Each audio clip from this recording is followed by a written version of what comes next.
No mai haere mai ka tēnei wānanga. Hi everyone and welcome to this webinar today. I'm Melanie Ruffell from the Riddet Institute.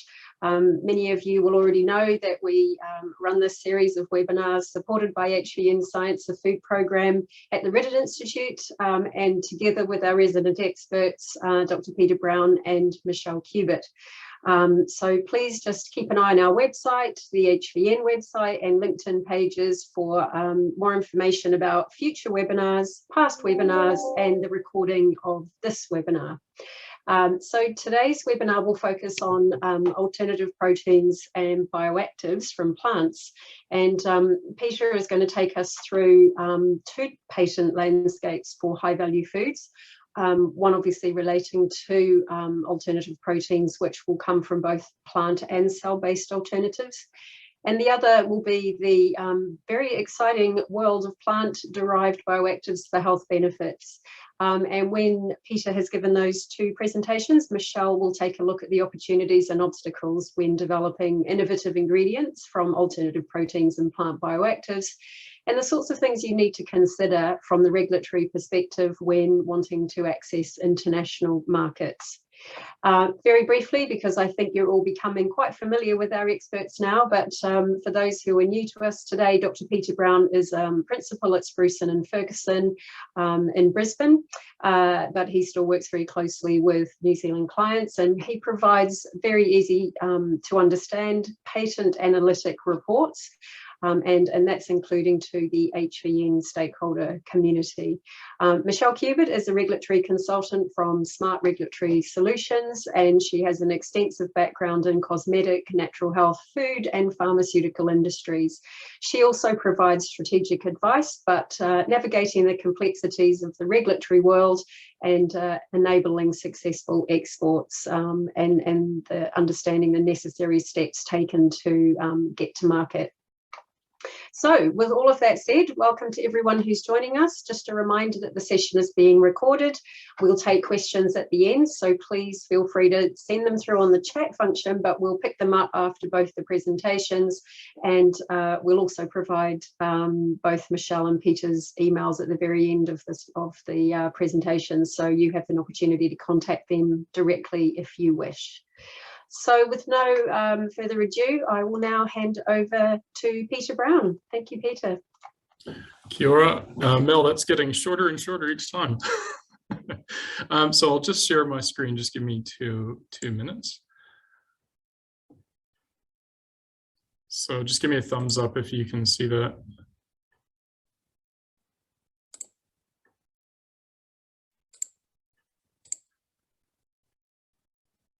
Can you see that okay, Melanie? Yep. Great. Okay, so yeah, just before I kick off, just wanted to highlight, yeah, like Melanie said, I've recently shifted to Brisbane, so now working at Spruson and Ferguson. It's a very large intellectual property firm. We actually have 5 offices and we service about 25 countries throughout kind of the Asia Pacific region. I'm still specializing very much in food and beverage innovation and with a, a health spin, but also very much looking at, these alternative proteins, new methods of manufacture, stability, sensory stuff. So a lot of what I was doing before for New Zealand clients, but just based in Australia now. So the actual firm itself, we work really closely with a lot of universities and similar kind of groups to Crown Research Institutes in New Zealand. A lot of startups as well, so we're kind of very much in that same space as well. We're actually heading over to Bio in San Diego in about 11 days time, so if anybody on this call or you know anybody that's heading over there that wants to connect up, just shoot me a quick email. Love to catch up. It's always good to see familiar faces when you're in foreign lands. So yeah, so I'll continue on just my presentation at this point. So first of all, like Melanie said, I'm going to focus first on the alternative protein landscape and what we've seen in the patents over the last couple of years in particular, and then I'll shift focus and look at the kind of plant bioactive space as well. So what we're going to be covering off really it boils down to looking at plant-based alternative proteins and also what we kind of refer to as cell-based. So just really quickly defining what I mean by that. I guess the first one is looking at recombinantly produced proteins using, microorganisms to produce those in bioreactors or fermentation tanks. And then also encompassed within that definition is, animal-derived cells, where those cells are actually taken out of the animal and then grown in kind of scaffolds or other media to produce essentially fake meat or real meat, arguably. And what we're really looking at in this report is these proteins that are used instead of real animals or animal-derived protein used to mimic animal-based foods. And so really what we've narrowed down to in this report is proteins that are used to make alternative red and white meats. For example, chicken. We're looking at milk as well and other dairy products like cheese and yogurt. Eggs is another big area of innovation, and finally seafood. I'll probably focus a little bit less on seafood just because one of the previous reports specifically looked at seafood innovation. I also wanted to point out, I don't know if a lot of you might have seen these reports. So Food HQ released a really good report a couple of years back, I think it was, on the alternative protein landscape. So I highly recommend you having a look at that. In Australia, there was also a report that was published in 2019 from Food Frontier. And that's titled, The Global Emergence of Alternative Proteins, What Does It Mean for Australia? So if you haven't read that already, I highly recommend you have a look. It gives a really good background into this space as well. So in terms of the patent landscape, what it's really showing us here, if you look at the numbers and compare it to some of the previous reports I've done, they're relatively low. So the number of patents in the space are still relatively low in comparison to other areas that we've looked at before. So you can see here, year on year, we're kind of creeping up towards 70 key patents that we've identified. But probably the biggest thing you can see here is that it is substantially ramping up. And we expect to see that trend continue. And that's probably primarily because of the huge amount of funding that's going into the space, particularly in the USA, where a lot of these startups, which are now probably the next phase on from being called a startup, are receiving significant amount of money and investment to drive their R&D and innovation portfolio. And I'll give you a couple of examples of that later on in the talk. In particular, and again, I'll cover this, where we're seeing significant growth in this space is actually in the cell-based technologies and less so in the plant-based stuff.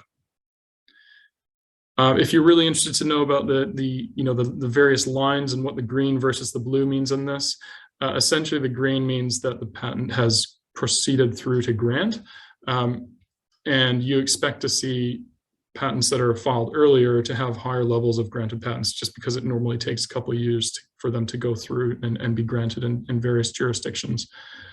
So I wouldn't read too much into the fact that the green bars are lower in recent years. It just takes a while for them to progress.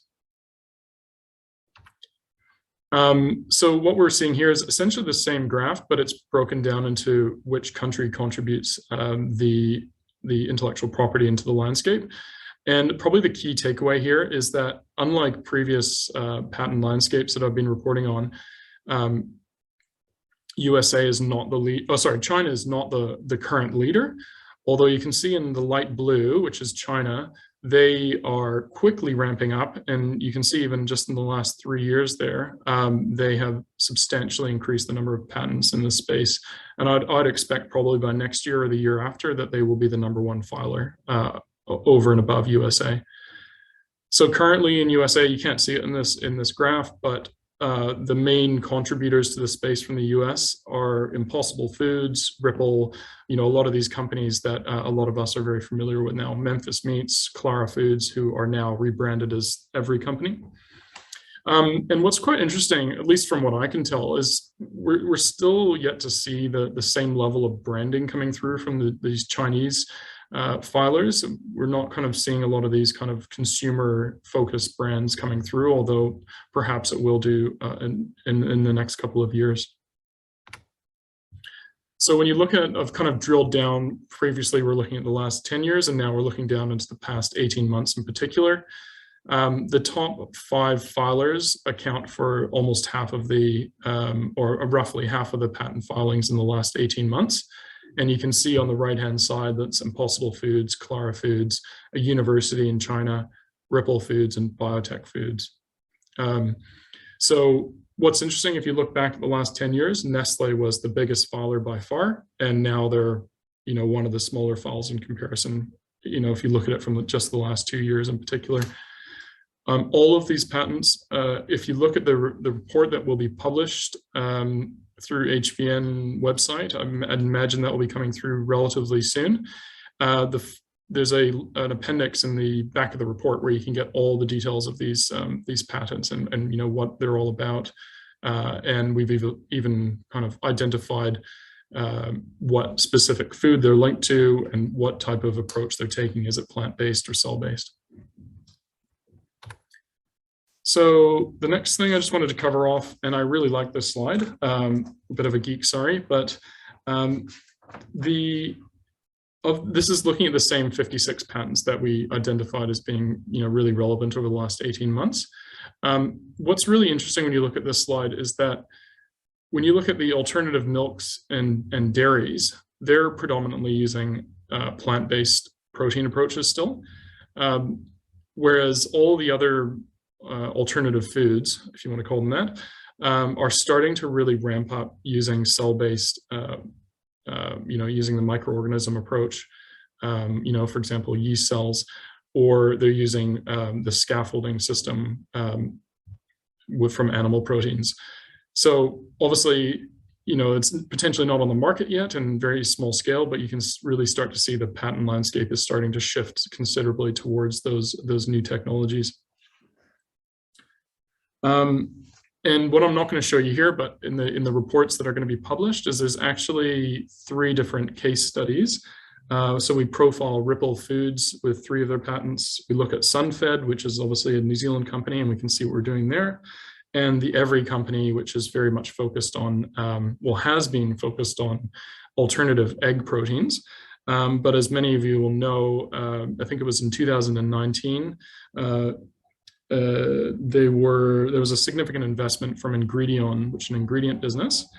And I think they put in about $40 million, and then subsequently they've received another 170 million, I believe it is, in the more recent years. And so what they're actually doing, they're actually shifting their focus just from being egg-based alternative proteins, and they're starting to look at how they can develop almost as like a service provider and leveraging what Ingredion can provide, and starting to look at other types of proteins. And I think some of the more recent ones that we profiled in the report are pepsin and other functional proteins. So they're starting to leverage the ingredient business side of Ingredion. So I'm not going to go into detail, but this is just an example showing you one of the pages in the appendix of the report, showing, and there's, I think there's something like 50 patents that we've profiled here. So you can get links through to the full patent specification and read as much or a little as you want. But here we've identified, what it's trying to mimic. Is it red meat? Is it egg? Is it white meat? And so forth. And then we also identify what approach they're using. So you can kind of quickly filter down and decide which patents you might want to have a closer look at. Another thing I should mention, all the analytics that I've shown you so far, they're all live analytics. So if there's anything that you're particularly interested in looking at or want to splice and dice it in a different way, just give me a buzz and happy to kind of talk through it with you. It's really fascinating when you look at it it's kind of hard to kind of relay it in this way, but when you actually have got the live data in front of you, it's quite fascinating to drill down. So in terms of just summarizing the key lessons and opportunities in the alternative protein space, definitely seeing an upward trend, and we think it's going to still keep growing into the future.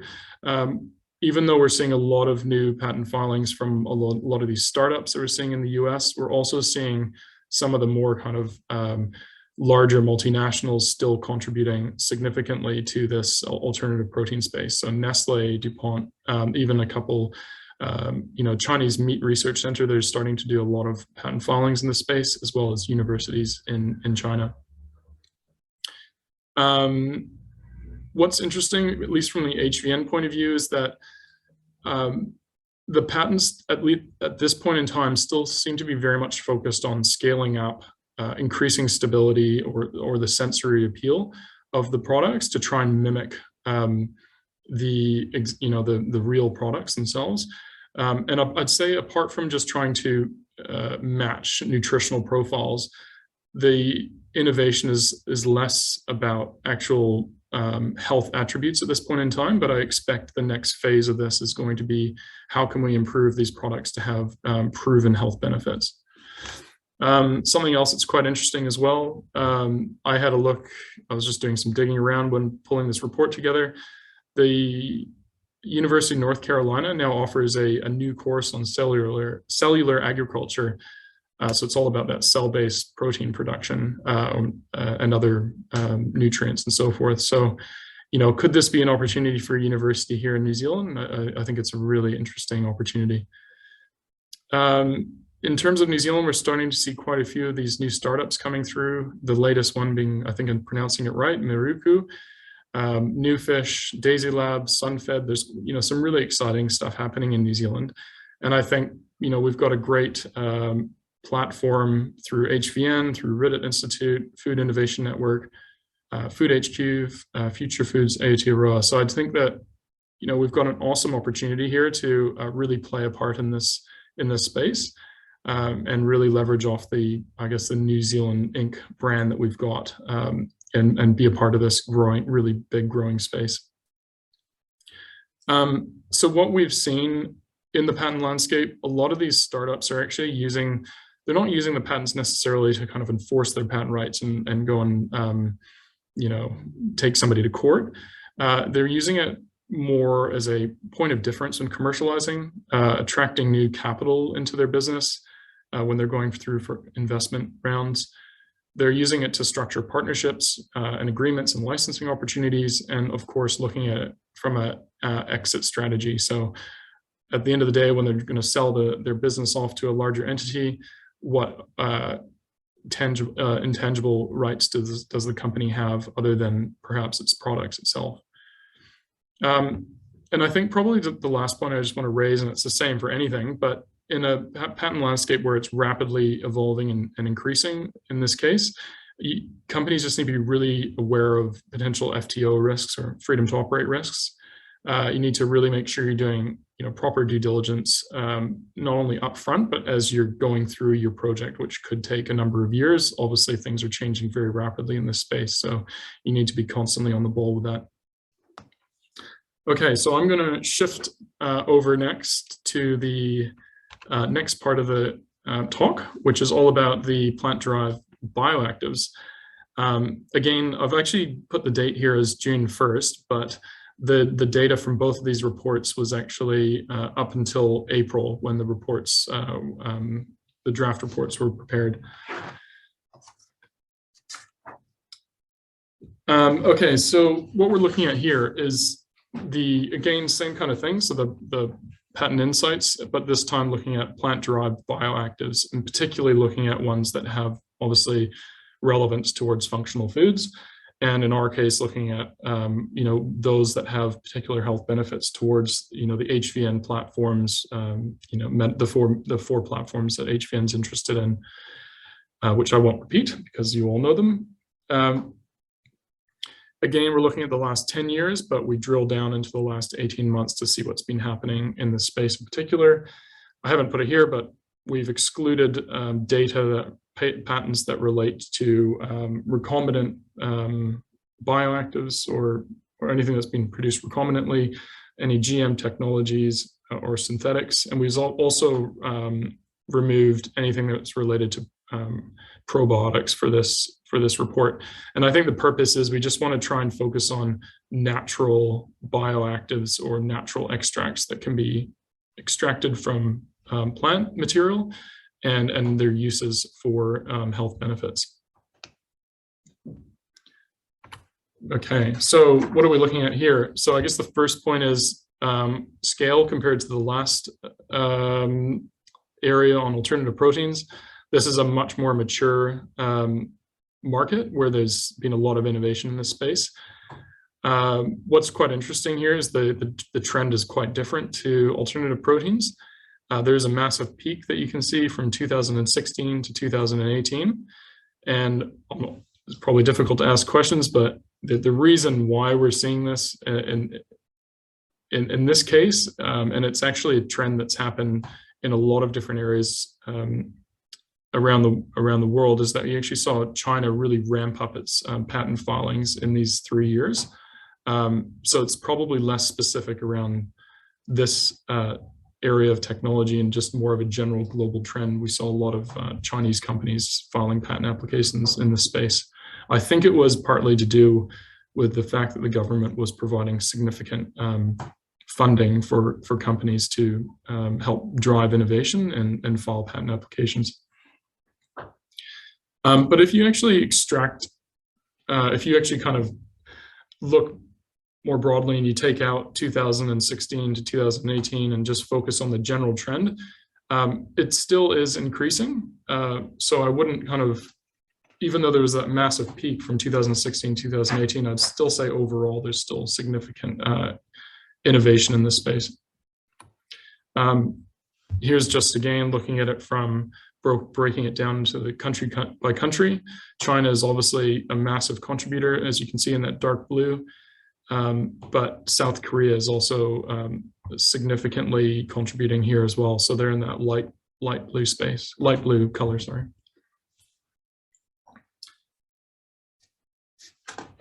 Okay, so I will skip forward. So this is showing the filers, and as you can probably expect, all of the top filers providing patents in the space are from China, which I won't go through in any great detail. I think there's a few of them that are individuals, or possibly that top one is individual. It's quite likely that that's just a case where the IP hasn't been assigned through to the company.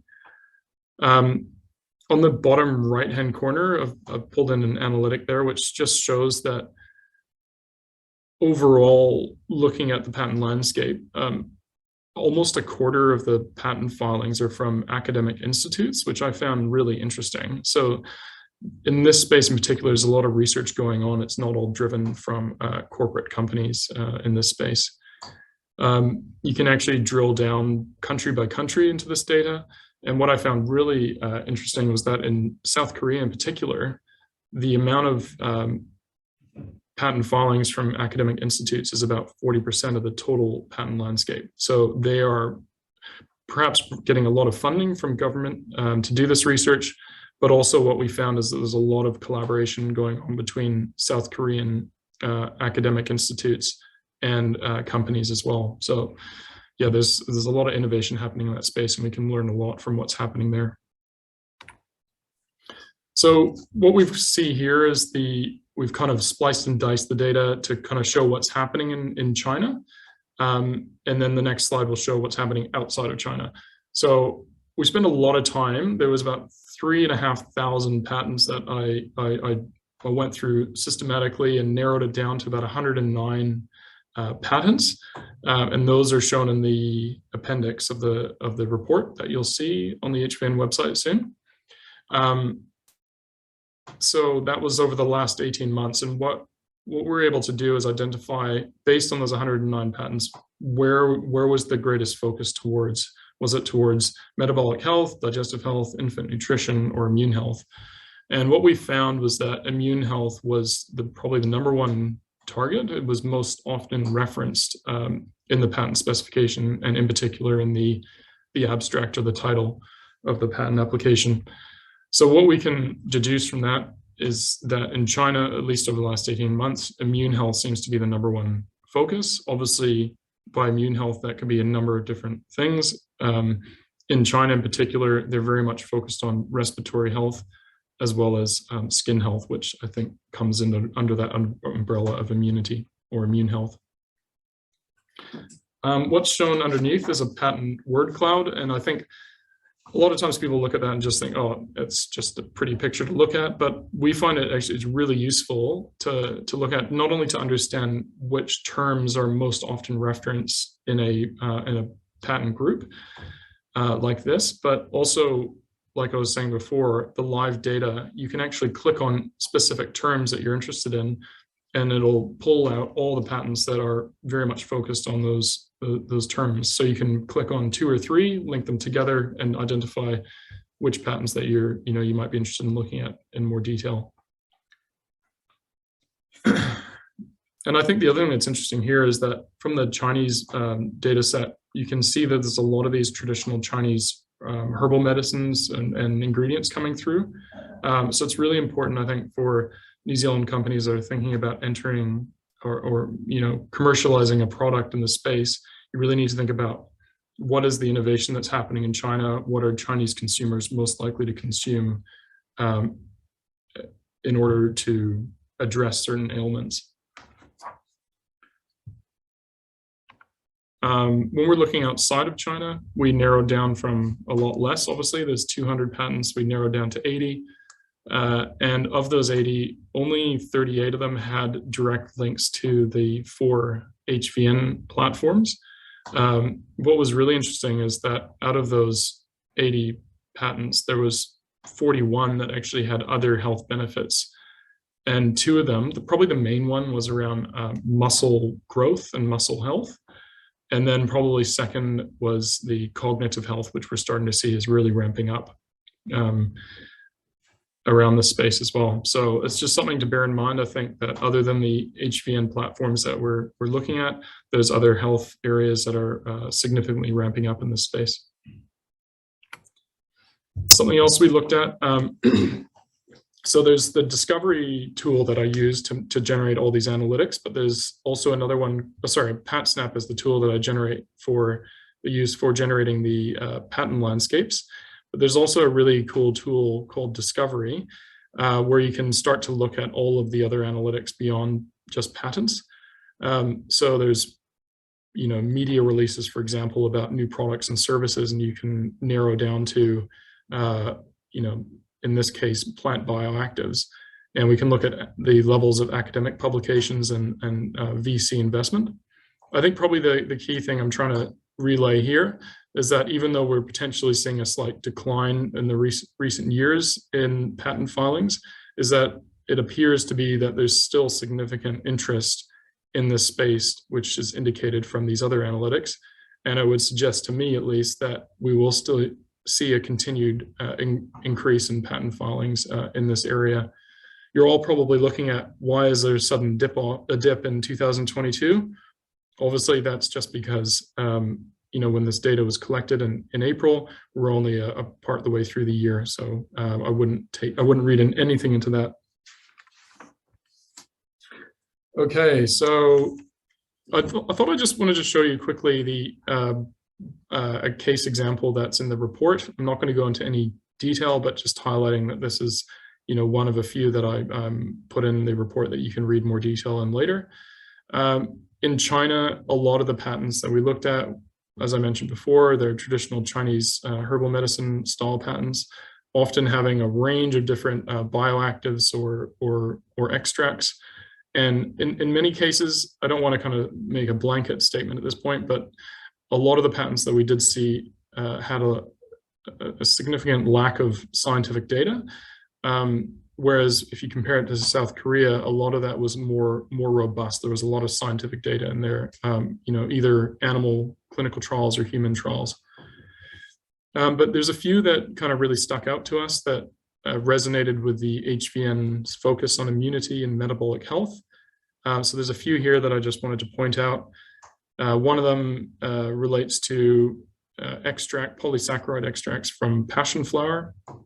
And traditionally, that's actually been used in herbal teas.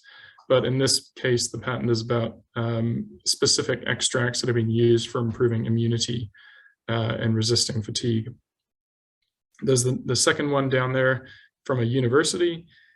That's from Chinese chestnut, and they've extracted flavone and peptides. and used in vitro data in the patent specification to show benefits for immunity as well. And then finally, the third one there is, again, it's a pharmaceutical company, but they're using grapeseed and safflower seed oil, and really focused in on reducing serum cholesterol and LDL levels. What was quite interesting in this case is that they actually had a relatively large double-blind clinical trial in a human clinical study, showing that people with hyperlipidemia showed significant positive results. And this company in particular had a look at their other patent filings, and they're doing a lot of collaboration with a number of different universities in China. So it's just really interesting to see what's happening in that space. And you know, sometimes when you look at the big data as a whole, it can be quite daunting, but when you actually narrow down and identify, there might be just, you know, a handful of really relevant patents that are of real significant interest to you. Again, in the reports that you can access on the HVN website, I've gone through all of the kind of key patents and listed them in the appendix. And so you can click through to get the full details and just narrow down to the ones that you might be interested in based on how I've kind of referenced it to the HVN platform in this case. So just in terms of wrapping all that up for the plant bioactive and extracts point of view, unlike the alternative protein space, this patent landscape is very mature and crowded. So it's really important to ensure that you've got a competitive point of difference when you're thinking about your strategy, and you're not entering into a dying space. So even within that larger landscape, is the technology old, and have people moved on, or is it still an area that's growing? And obviously, the fact that there's a lot of patents in this space, you need to be aware of freedom to operate and patentability considerations as well. So the patent landscape, as I mentioned, dominated by Chinese filers. And I didn't mention it before, but it's particularly coming from one area or one province in China as well. So we can use that data to kind of suggest, well, maybe that area of China is a key area that we should be focusing on for our commercialization strategy, as there's a lot of innovation happening in that space there. Also, in terms of China, like I said before, you really need to consider, is the approach you're going to be taking going to resonate with consumers there? As we can see from the Chinese patents, a lot of it is centered around herbal extracts that are very familiar with Chinese consumers. And don't forget other markets. South Korea is a really hot filer in this space, and for that reason, you'd think that it's a really big opportunity as well for export. So other than immune health, metabolic health is one of the key areas that we're seeing, both inside and outside China. And then I think probably the last one I wanted to mention is that, you know, obviously the 4 areas that HVN are focused on are hugely important, and it really lines up with what we're seeing in the patent landscape, but there's some other areas as well, cognitive health, muscle growth, that are also kind of coming forward as, you know, big opportunities in the space. So I will stop there, and I will stop sharing my screen. And I will pass over to Michelle. Thanks, Peter. I'll just share mine.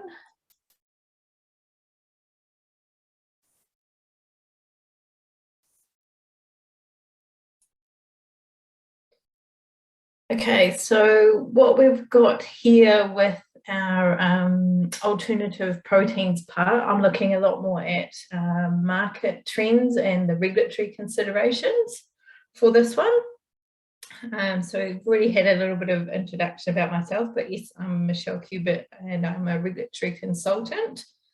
What we're going to talk about today is we're going to go through a few market trends and then look a little bit more at various regulatory considerations that we've got within sort of the alternative proteins, plant bioactive space, and then just a little bit of a rundown on the Advisory Committee on Novel Foods, which is relevant to us here in New Zealand and in Australia, but it also gives a little bit of a flavour of how other regulatory authorities think about novel food considerations too. So if we start with our marketing trends, if we have a look at mainly what's happening in the alternative protein space, because this is sort of where a lot more of the sort of development and opportunities are appearing. The first thing that we look at is there's a lot of movement with sensory properties. So what is happening now is, as there are more and more different alternative proteins being developed and sort of the base market has been understood, the key thing here that we've got is that there are now more and more developments that are happening that are trying to align the sensory properties of those proteins to those for traditional animal products. And this is being achieved in three main ways. So looking at blending the plant-based proteins with cultivated meat alternatives. So these are more of the cell-based meats, to kind of blend something together that is much closer in terms of sensory properties to your traditional animal sources. The other way is looking at developing protein structures that are far more closer to the animal sources in terms of how they're all built with the different amino acids and things.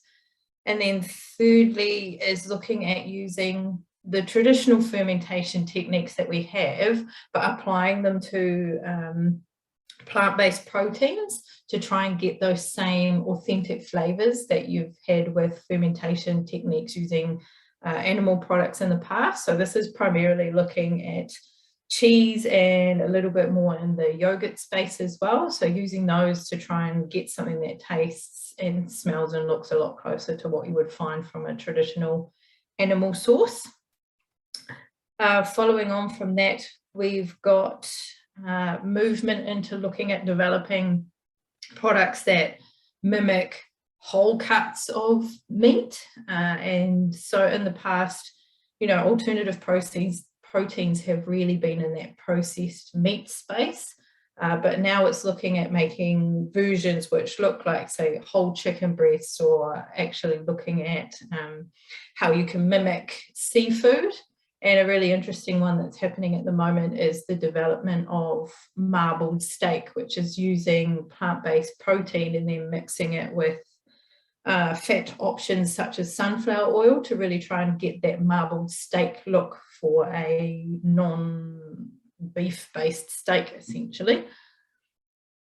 And then also a huge thing as well is looking at really boosting the nutritional properties of some of these alternative proteins.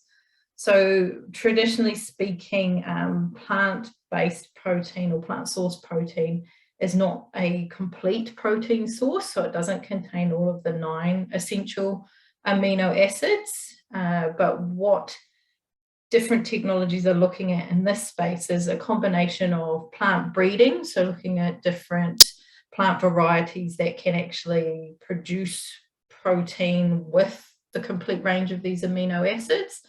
Also looking at different combinations of plant sources to try and actually create that entire suite of amino acids through different combinations of sources. And then also looking at what different manufacturing options there are to be able to create a complete protein source as well.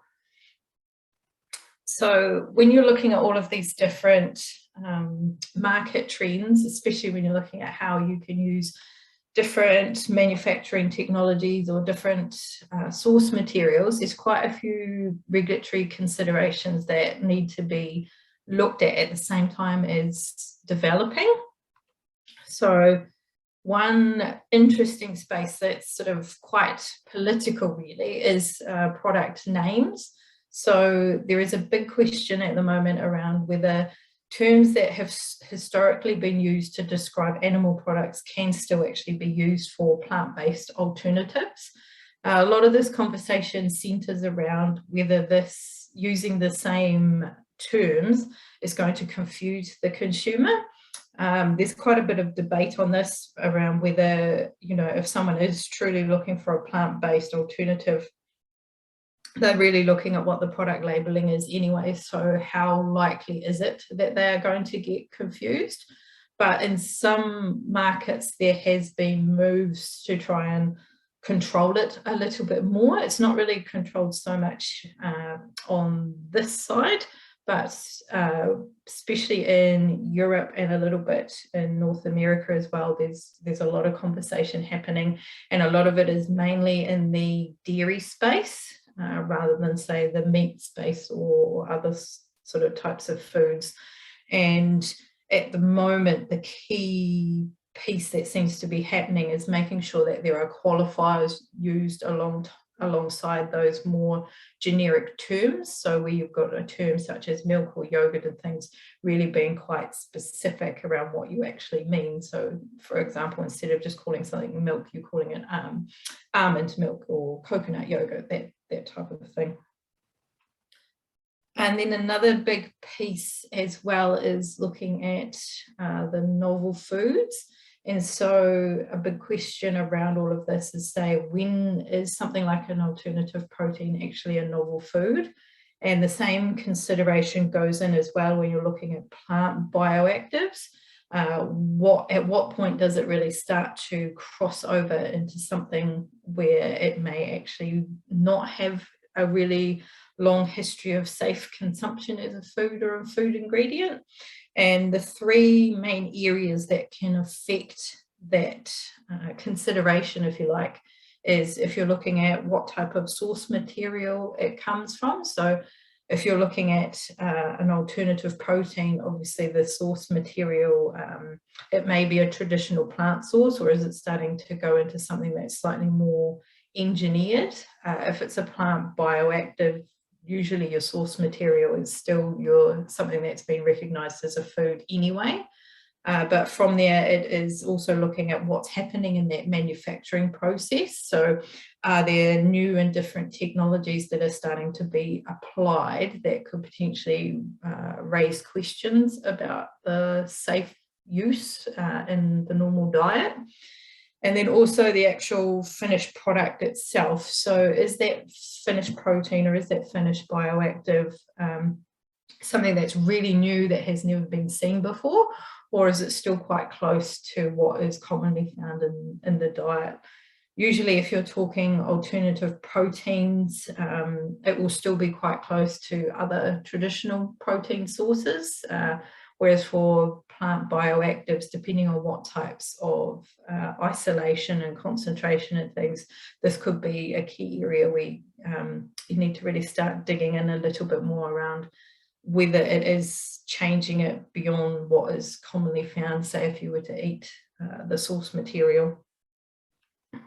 So if we jump a little bit now into this advisory committee on novel foods. So as I said, this is very much specifically for New Zealand and Australia, but the overall considerations are quite similar to what you would find in other markets as well. So you can kind of use it as a template for how these considerations can be in a global sense.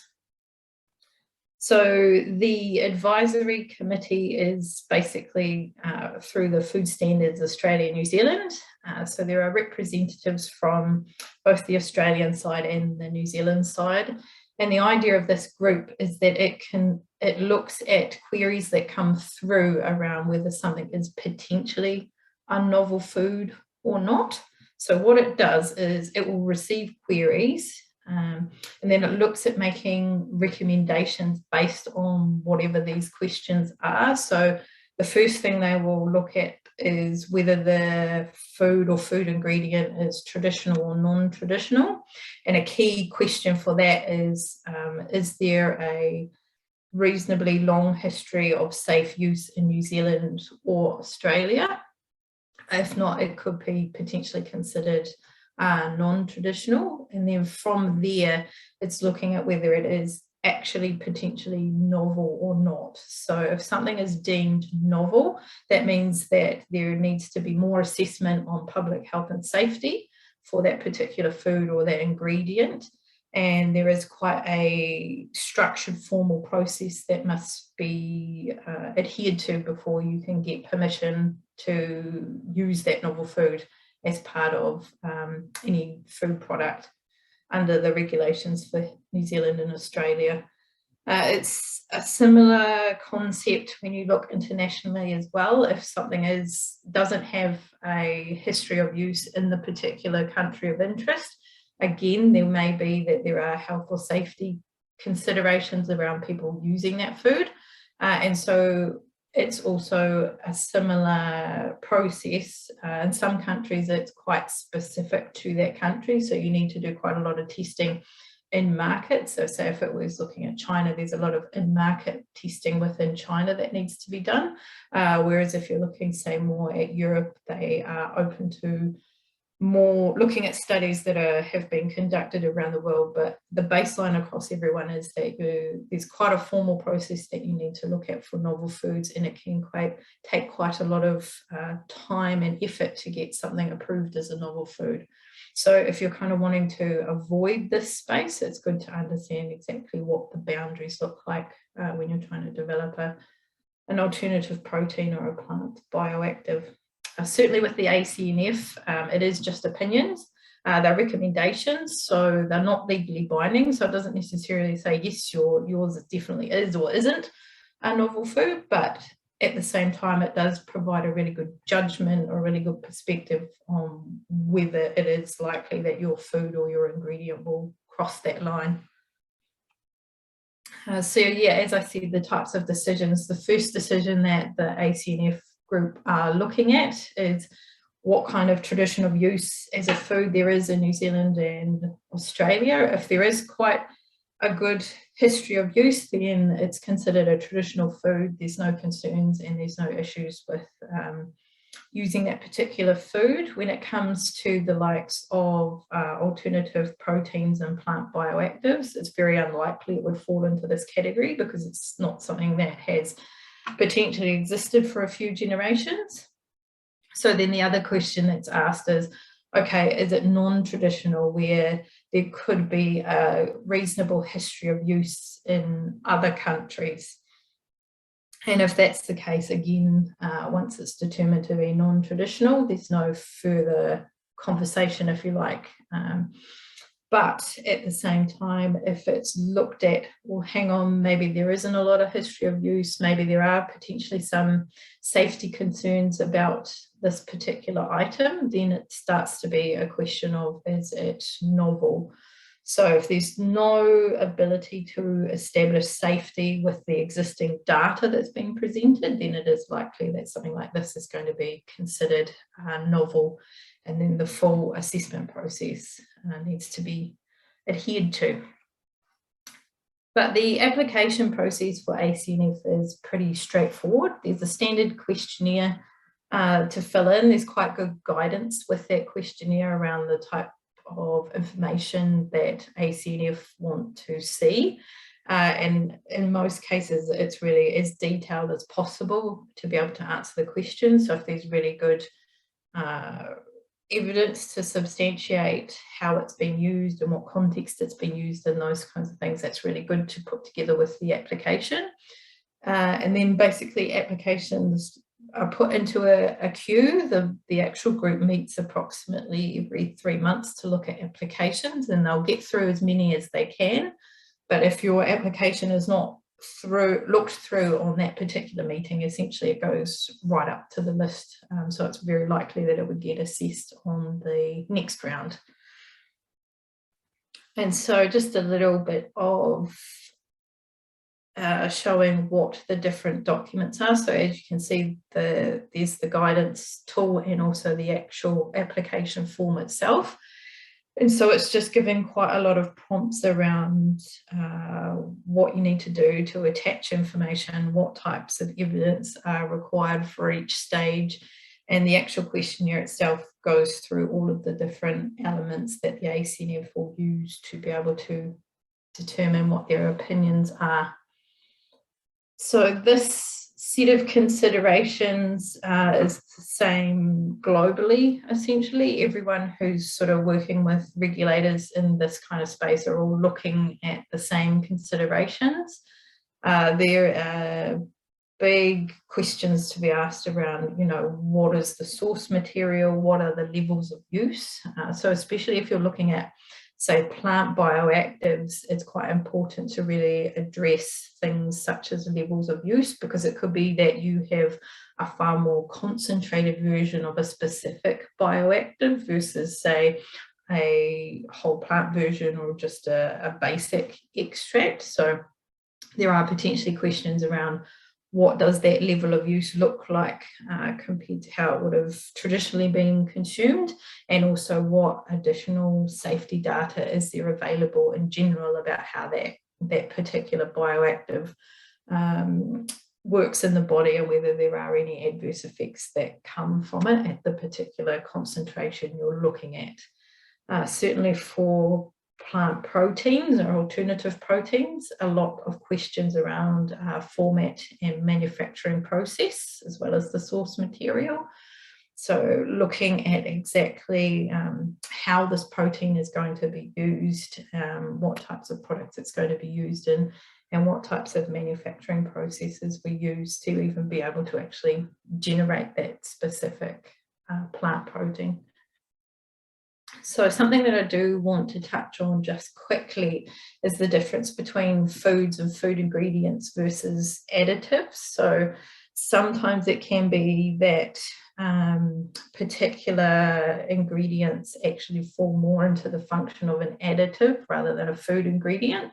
So all of this novel food conversation is around if something's been used as an actual ingredient or an actual food itself, whereas additives are more whether particular functions that are being performed. So if it's a food additive, it's looking at, okay, they're intended to be used for a recognized food additive function, such as flavors, colors, antioxidants, that sort of thing. Each country will have a very specific list of what it considers to be food additives. For the most part, they're fairly consistent in terms of what a recognized additive function is. And then beyond that as well, sometimes there are the potential for things to be processing aids.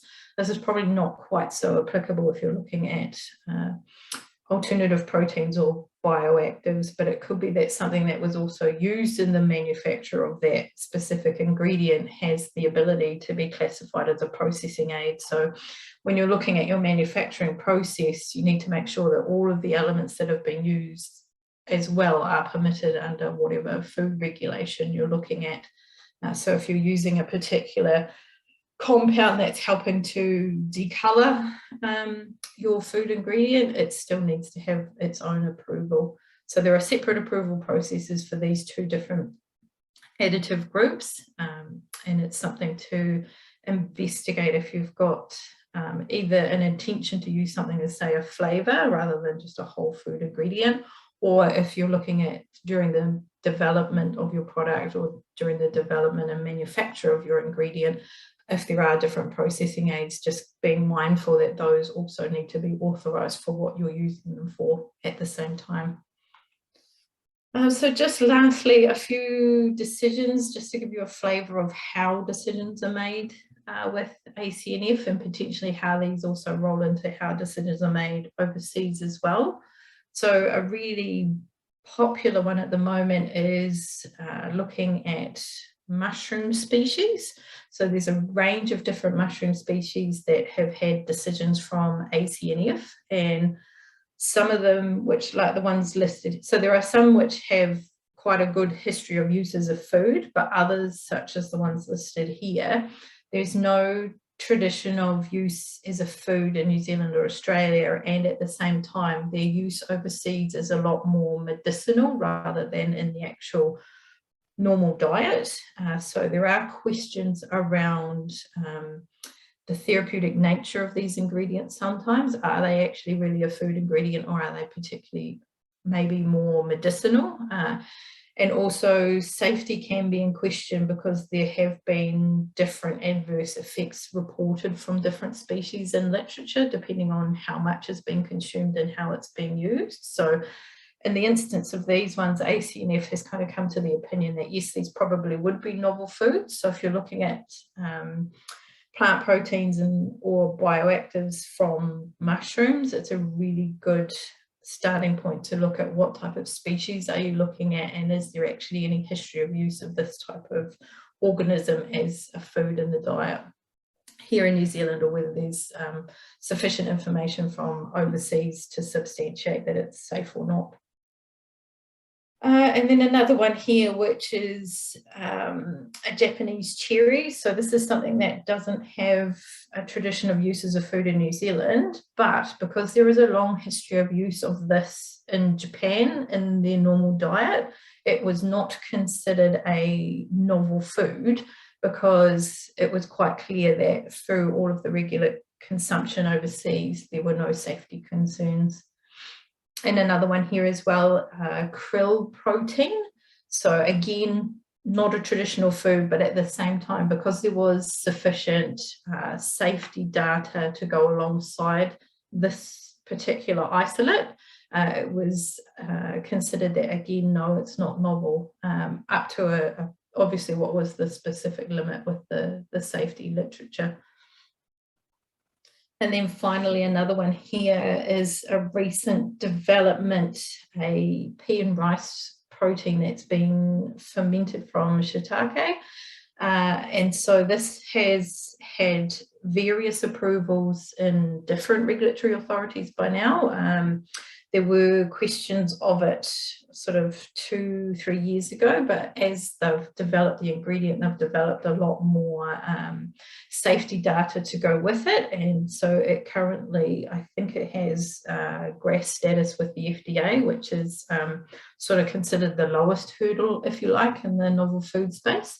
But there also has been a recent opinion from EFSA in Europe as well to say that they don't have any concerns about the safety. And also here in New Zealand, again, it was flagged that it was not considered a novel food because there were no issues with safety based on the data that was presented to ACNF. But interesting point to note for them is that the particular mycelia that was used is potentially functioning as a processing aid. So back to what I was saying before, you know, you've got to make sure that all of the elements that are used in the development of your product are approved under the particular food code regulations. So a little asterisk that was given in this particular instance was that there may need to be some more investigation around the ability to use that particular mycelia to create this protein based on whether it is or isn't approved or used as a processing aid. So that's sort of all of it from me.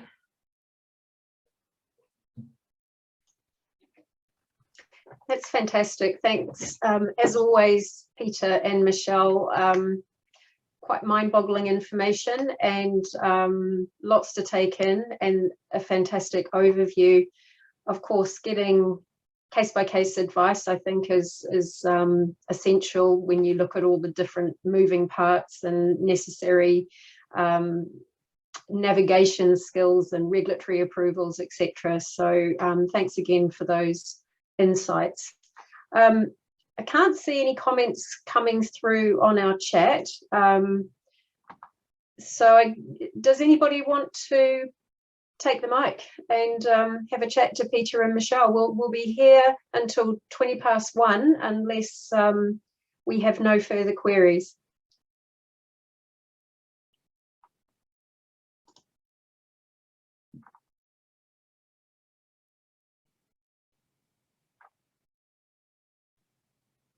I think it could possibly be what's known as stunned silence. Okay, well, I'll start to wrap up then, because it could be that people are just ready to go and get their lunch. Please interrupt me if anybody has a burning question that comes to mind. Oh, Julian, are you putting your hand up or are you departing? Sorry, no, I was just unmasking myself so that we could certainly thank them both for their presentations, as you've already done, but indicate that I was now thinking about questions. So I'll leave myself on mute whilst I ponder. Okay, that's great. And I think Varun there is either waving and saying hi, or I think he probably has a question. So jump in, Varun, and let us know. Thanks, Mel. So my question is for Michelle, actually, and I wanted to know what would be the best place to know the, say, regulatory requirements for a manufacturing process.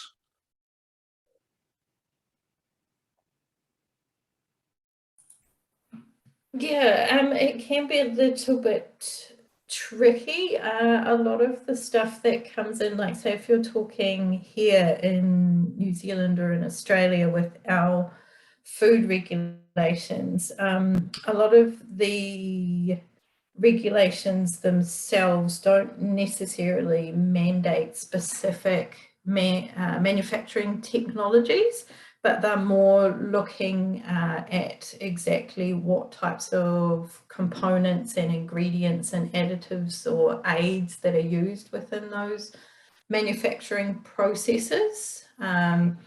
And I think certainly if you were looking at something where, say, you were trying to concentrate something or you were trying to extract something, a lot of the regulation comes in around, you know, making sure that those specific solvents, those extraction aids were all permitted, say, as processing aids under our regulations.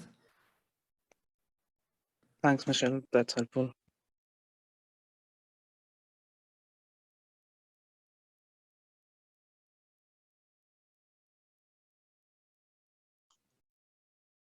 Please just take the mic if anybody wants to ask any questions.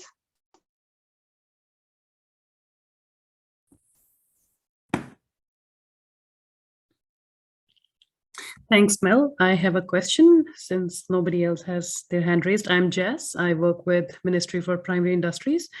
Thanks, Peter and Michelle, for your very interesting and insightful presentation. And I'm definitely going to follow up on email with some questions, but I have a question for Michelle right now. It's about the blended products or the hybrid products. You mentioned that it's blending meat products with cell-based. Is that what you said? Because my understanding is when we say blended or hybrid, it could also mean blending meat products with plant-based, like we currently do in normal burger patties. So is there kind of a technical difference in the definition of blended products? Not really at the moment. It kind of, I guess it's very broad because the technology is sort of developing so much at the moment. There's not really any specifics in terms of those two definitions, but yes, definitely it is covering the gambit from blending meat with non-meat alternatives, but sort of, I guess the trend that's happening now is more so those alternative proteins, those plant-based proteins are actually starting to, in the same way around with the other guys as well, the cell-based guys and the plant-based proteins are starting to really work together in terms of blending their options, which is not something that's been seen very often at all, commercially at least, at this point in time. Yep. Okay. Yep. Thank you. That's what I thought as well. It's just a bit, I completely agree with your point on the messaging or what's written on those product labels, because it's confusing as a customer or even as a researcher. It's hard to draw that line on what these meat companies are meaning by hybrid products, or these fake meat companies are talking about blended products. So it's just a bit gray area. Yeah. But thanks for clarifying. Yeah.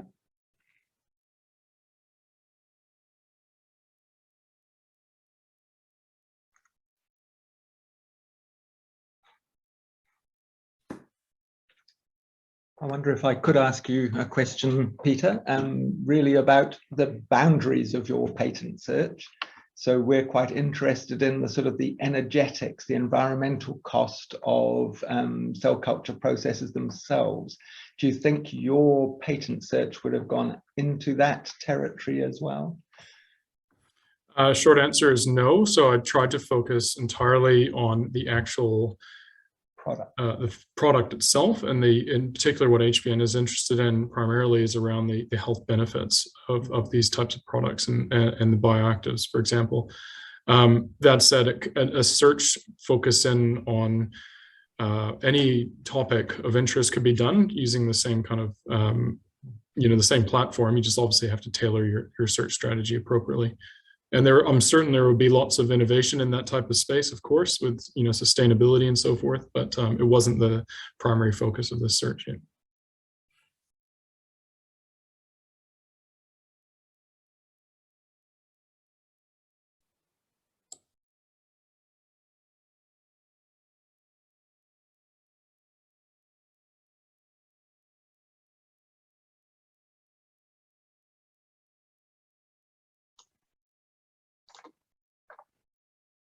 Well, I think that might be it. Again, interrupt me if anybody has a last question. Otherwise, I think I'll start to wrap up and just begin by saying again, as always, thank you so much to Peter and Michelle for your insights and guidance. It really does help, I think, all of us from our different perspectives understand a little bit more of these really complex areas, and understand that with the right advice and the right pathways to market, the success is there. Just, I guess, not to underestimate perhaps the time and the cost and investment that's required to do this properly, but then that hopefully leads to longevity in the market and the ability to build on those innovations. So thank you both so much again. And oh, we have a new message. Oh, somebody just saying thank you. So I think we'll close there, and there's been enough time for everybody to take down email addresses, and Peter and Michelle are happy to take your queries that you would prefer not to share in this public forum. This recording will be published in due course, hopefully not too soon. It won't be too soon. It'll be on the HBN website, and there'll probably be some notification coming out to say that that's there. So if you've missed any of this, because it's quite a lot of information to take in one hit, I find anyway, so I'll be having another look. Thank you everybody for joining us, and a reminder that we have the third of our 3 webinars that we have had in quick succession. There's another one on the 29th of June coming up, and that's around innovation in dairy, milk alternatives and hybrid milks. So if that's an area of interest to you, please sign up. And if you already have, we look forward to seeing you there. So thank you again, everybody, for coming. Enjoy the rest of your lunch, and we look forward to seeing you again soon. Ka kite anō.